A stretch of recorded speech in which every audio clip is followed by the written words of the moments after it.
After wrapping up the Korean buckwheat noodles with the family, we dropped off the grandparents and parentals back in Sihyung, and the girlfriend and I took a quick weekend trip into Seoul. We ended up staying in Gangnam, a region popularized by K-pop and Psy, and after checking in, we walked around to get a lay of the land. It's insanely modern with a lot of new and old together. With great English everywhere, you can get flesh omelets, sirloin steaks are easy to come by, and money conversion is easy. $1 equals 1,000 South Korean won. We mounted these awesome scooters and headed over to the Sinsa-Dong region of Seoul. This neighborhood is a hip, trendy, upscale region that's great for shopping, grabbing coffee, walking around, checking out these awesome trees with scarves. But it's really fun to walk around and poke your head in one of the many boutique clothing stores to be found in the area. After locating our goal, which is seafood pancake and makgeolli, we headed back early to get some rest. After English tea at the Meridian, I drugged my girlfriend to Itaewon, one of my favorite places to stay when I lived in Yongsan back in 2014. And Itaewon is a neighborhood that grew out of contact with the army base right next door in Yongsan. And it's a very international neighborhood, and it has been for decades. And what I love the most is this mountainside topography, roads, and switchbacks. They get you very lost, and they provide endless routes for exploring. It's another great place to eat, drink, walk, and explore the culture of Korea.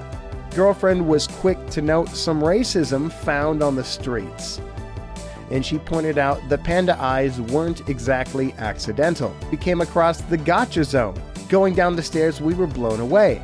Apparently, it's like an anime-themed fun arcade area, full of little kiosks to design pictures and stickers, video games, and places to get figurines. After leaving there, we walked around some more to check out the vibes, and even the storefronts blew us away.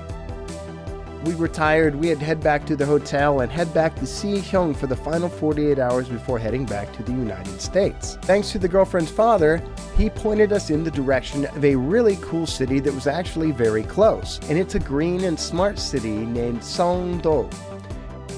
And Jen and I took a stroll through one of the new shopping areas, and we were completely blown away about how modern and clean and new it actually felt. Shout out to these theaters. They're self-moderated culturally, and people clean up after themselves, pour out their drinks, and recycle all their stuff. Korea is epic.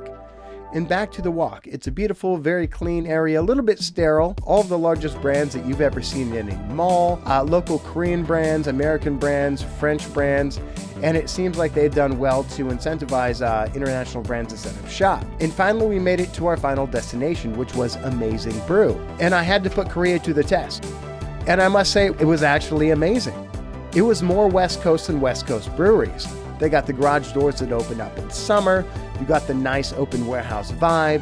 Smelled and looked like a legitimate brewery because it was.